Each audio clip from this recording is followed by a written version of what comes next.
গিয়েছি, কিন্তু আমরা কোনো সুফল পাই নাই। আমরা বারবার বলেছি আপনারা আমাদের দাবিগুলো নিয়ে কাজ করেন, আমরা মৌখিক আশ্বাসে বিশ্বাসী না। দাবিগুলো যদি মেনে নেওয়ার বিষয় হয় তাহলে সকলেই তো মেনে নিচ্ছে, কিন্তু বাস্তবায়ন কেউই করছে না।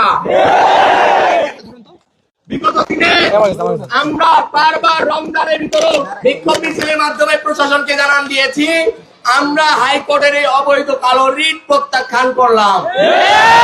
এই রিট অনতিবিলম্বে বাতিল করতে হবে। এছাড়াও যে সকল বিষয়ে আমরা আন্দোলনরত ছিলাম আমরা বারবার প্রশাসনকে বলেছি, আমাদের অধিদপ্তরকে অবগত করেছি, সচিবালয়কে অবগত করেছি, আপনারা ব্যবস্থা নেন, কিন্তু এখন পর্যন্ত আমরা কোনো বাস্তবায়ন দেখছি না। গতকাল আমাদের সারা বাংলাদেশ ব্যাপী সড়ক করে অবরোধ ছিল। এই কর্মসূচি আমরা শিক্ষা উপদেষ্টার আমন্ত্রণে যে বৈঠক পেয়েছি তার পরিপ্রেক্ষিতে সিদ্ধান্ত করেছিলাম, কিন্তু বৈঠকে গিয়ে আমরা দেখি আমাদের শিক্ষা উপদেষ্টা মহোদয় বৈঠকে নেই। বৈঠকে আমরা গিয়ে দেখি আমাদের সচিব মহোদয় বৈঠকে উপস্থিত নেই। তাহলে ছাত্র সমাজের সাথে কেন এই প্রতারণা?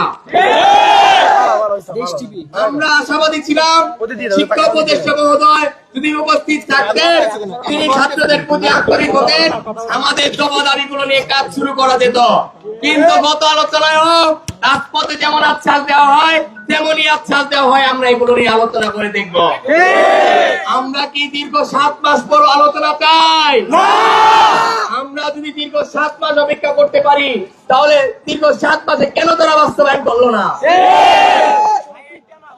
আমরা গত কালকে যে বৈঠক হয়েছে সে বৈঠকে সন্তুষ্ট নয়, আমরা সকল প্রকার সিরুমের বৈঠক প্রত্যাখ্যান করলাম।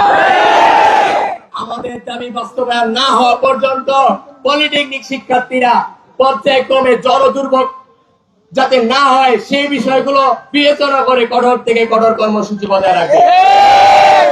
আমাদের দাবি বাস্তবায়ন না হওয়া পর্যন্ত প্রত্যেকটা পলিটেকনিক শিক্ষার্থীকে বলছি, প্রত্যেকটা ডিপ্লোমা ইঞ্জিনিয়ারকে বলছে, এটা আমাদের অস্তিত্বের লড়াই। আপনারা সকলে একযোগে এক হয়ে রাজপথে অবস্থান করুন।